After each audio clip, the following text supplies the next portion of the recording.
Let's start with your quarterback from the last several years. What a terrific run, again, Desmond Ridder had at Cincinnati with you, for you, Coach Luke Fickell. And so many times when we talk about prospects in the draft, we refer to the prospect as a kid. But this is a full-blown adult, right? Like, he's a full-blown adult, Desmond Ridder, Luke, right? You said the last several years. Just for sure, the last 4. So he actually started for all 4 years. Redshirted as a true freshman. And had we known who he was and he didn't get hurt in camp, we probably wouldn't have redshirted. But, yeah, he started for 4 straight years. And so, yes, he is mature beyond his years. He has taken some lumps, and people wouldn't recognize the lumps he's taken because he wins.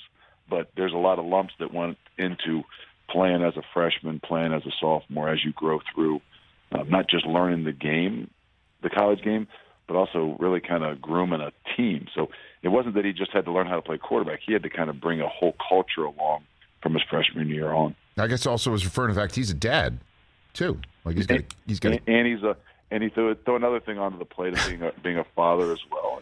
And in some ways, I tried to tell him I thought that was a really good thing for him and a good step, because Desmond Ridder in general is one of those perfectionists, and he can't ever let it go. And when he had when he became a father, when he had his little girl, I said, this could be the greatest thing for you, because you need some serenity. You need a chance to be able to step away, and maybe when you go home and grab her and spend some time with her, you can actually have a chance to let your mind relax. There's nobody who can force you to let things go quite like a child, you know?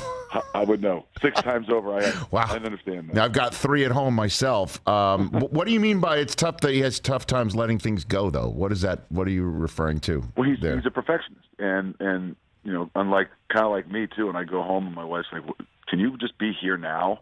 And my head is running about things that happen in practice, and that's him. I mean, he wants to be great. He wants to. It's always on his mind, and which is an incredible, quality to have, especially as a quarterback. But I also think that there's a point in time. I said sometimes you got to let your mind rest, and a little bit of that serenity is a good thing. And for a guy that's this perfectionist and wants to be perfect at everything he does, I think it was a good way to kind of get him to be able to relax a little bit. What teams have been? What are teams asking you about him the most? What are they picking your brains about him the most, Luke Fickell? They don't like. I hear this. They don't like to ask the head coach because they think the head coach only tells you the good things. They think they got to dive and dig into somebody in the program around that. They're going to sneak some information from. So I don't get as many calls, but the guys that know me, their biggest thing is tell me what. Is he really like the pro, like the learner, the teacher? Does he understand the game?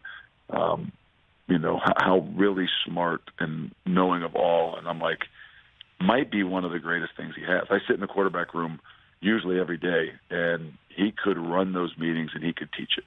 Hey, you watched all the way to the end. Thanks for that. Watch more right here.